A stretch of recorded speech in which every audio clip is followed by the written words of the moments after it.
Kaz, what kind of shape is that plant the professor gave us in? First time I laid eyes on it, I thought it was some kind of joke. It was a giant birdhouse, seagulls everywhere. We eventually scraped off most of the rust and bird crap. The underlying structure's intact. Little elbow grease? Man, we should be in business. Who used to own it anyway?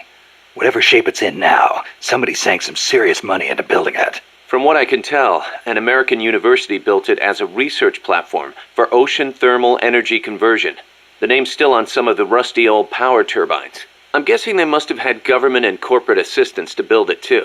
But they couldn't solve the thermal efficiency problem, and the project was canceled.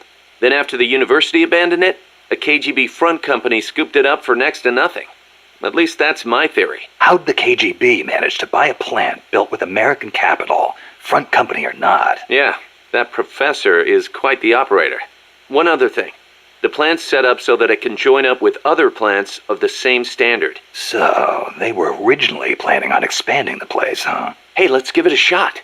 We can get some more people together and build this place up into a proper home for MSF. You're with me on this, right, boss? Snake, you can use the Fulton surface-to-air recovery system to send prisoners and unconscious mercenaries you encounter back to Mother Base. I know you've used the Fulton before, but just to make sure I'm not missing anything, let's review the steps. Okay. First, attach a balloon to the unconscious enemy or captured prisoner. Right. I hook a wire to their waist, and on the other end of the wire, there's a helium balloon. Right. Then we'll send over a chopper to catch the floating balloon with its recovery hook and reel it up into its cargo hold. And that's it? And that's it. We finished installing the recovery hook on the Huey. Wait, Kaz. Something doesn't make sense about this whole process. This again. Well, normally, Fulton recovery is for when you're using fixed-wing aircraft. With a helicopter, isn't it simpler to land and pick up directly? Listen, Snake. You're going to be calling for recoveries repeatedly throughout your mission. We want to keep the risk of taking enemy fire to a minimum. The best way to get that done is to do the recovery in a high-speed flyby. That's what the Fulton surface-to-air recovery system is for. Uh-huh. What's the real reason? Helicopters are cheaper, and the repair bills will start adding up once the bullets start flying. I thought so. Kaz, I know we need to keep costs down, but... Boss, you really need to get rid of this whole army mentality. We're not the Pentagon. We don't have billions of taxpayer dollars to play with. And besides... Fine. Just pick a reason that makes sense. Helicopters have quicker response time. Sounds strange, yeah, but it works great. I promise. You'll get used to it before long. Yeah, I hope so. Still can't believe Professor Galvez was KGB. Well, like the professor said, Moscow's hell-bent on communizing Latin America. Yeah, the Cuban intel services are all in the KGB's pocket. You don't think he's got some kind of ulterior motive? If the CIA is up to something, it's only natural that the KGB wants to know about it. But I doubt they're showing us their full hand. We'd better watch our backs. What do you think, Kaz? Why did Paz come all the way to Colombia herself? It's a long trip to make just to be Exhibit A in Galvez's sales pitch. She's only 16, still a kid. Maybe we should take her wish for peace at face value. Don't forget to give the MSF staff assignments. Where you place people will determine how Mother Base grows. Right. That goes for me too. Assign me wherever you think is best. You?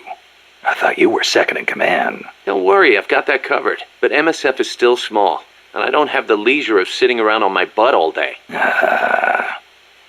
I see your point, but... Not to brag or anything, but I kick ass at whatever job you gave me.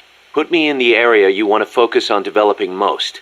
I'll take real good care of the staff there. Easy, Kaz. Snake, you familiar with the Japanese word kotodama? Kotodama. Unfortunately, there's no direct equivalent in English. But to keep it simple, let's call it a sort of battle cry. Battle cry, huh? Right. But kotodama is actually a deep Japanese concept. Koto means word, and dama means spirit. It signifies that words have power that affect our reality. Are you feeling okay? I guess I made it sound kind of like mumbo-jumbo, huh? Seriously, though, haven't you ever felt energized when a teammate cheered you on? Or the other way around? Ever had your legs cut out from under you by a thoughtless remark? Yeah, I know the feeling. Words can have a powerful mental effect on people. Same goes for co-op's comms. Offering praise to somebody could make them run faster than usual, or make somebody who thinks they're done for get up and fight again. See what I'm saying? I get the picture. So it works in reverse, too. The powers of words are many and varied. Try using them for yourself. Snake, about cardboard boxes. It feels kind of weird me explaining this stuff to you, but there have been a few recent developments in cardboard box technology. So just to be safe, here goes. Go on. You can do much more with a box than just hide under it. You can put it someplace and leave it there. Huh? You can get on top of it and use it to reach high places, or hide from the enemy in its shadow. I like what I'm hearing so far. And that's not all. You can even put items in it and send them to co-op's teammates. Really? I never thought of any of that. Damn. Is there anything a cardboard box can't do? Every soldier should have one. Yeah, well, don't get too excited. This isn't exactly what they were made for. Which reminds me, don't you think the boxes around here are a little on the big side? You're right. I bet 2 people could fit under one box, if they packed in tight enough. They call them love boxes. Love boxes? Of course, you don't need a love box to fit 2 people inside. Any box of similar size will do. Up to 2 people can fit inside a cardboard box. Tell me how. Move close to a box with a teammate inside, and an icon will appear. Then press the action button. You'll stay inside as long as the action button is pressed. So, same as snake formation, huh? Exactly the same. In fact, when you put on a cardboard box when snake in, both of you can climb inside. A box big enough to hold me and my buddy. These are fine times we live in, hey, Kaz? Yeah, sure, boss. Snake, about that cassette player Galvez was carrying. What about it? That was no Russian imitation. It was the real deal. A prototype developed by a Japanese company. Get out of here. It's true. It had the Sony logo on it. The product name is Walkman. Walkman. It's a revolutionary new concept. Music you can listen to on the go. You can take it with you when you leave the house. I gave it a listen, and you wouldn't believe how good the sound quality is for something so tiny. And in stereo, too. Think of the technology that must have gone into it. And that tape is equally amazing.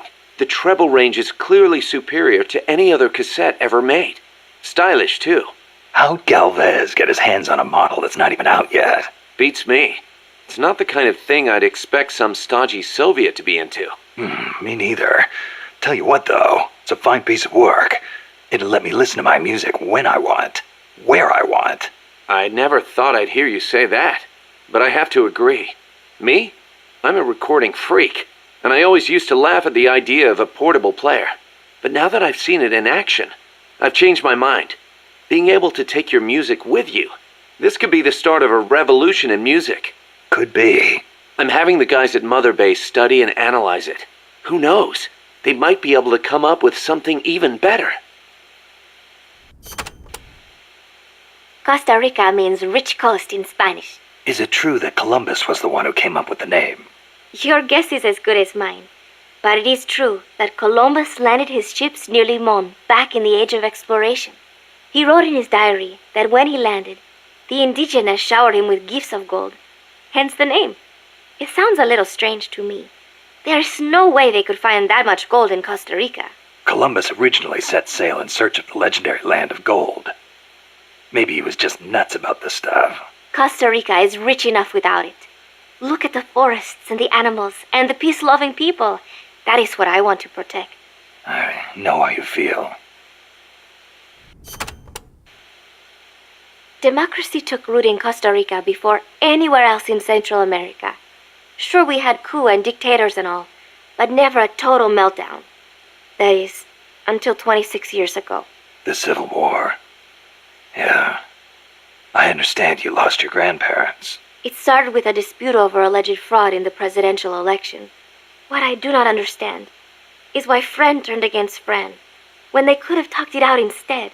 Yeah, that would have been nice. Even today, some buildings still have bullet holes from the Civil War. A quarter century later, and it is a tragedy we Ticos cannot forget, must not forget. It was the year after the Civil War that the army was constitutionally abolished. A new president was elected this year, President Otaber. He seems to be distancing himself from the United States. He has limited the privileges granted to American banks, lifted the sanctions on Cuba. Our last president was so pro-US, people suspected he was in bed with the CIA. You think the CIA's doing this because it feels threatened by the president's shift in policy? It is possible, but would they really bring in such a huge army just because of that?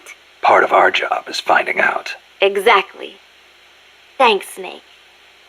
Peace. So, are you a student at the University for Peace, Paz? No, I am still in high school. But Professor Galvez lets me visit his office and study with him every now and then.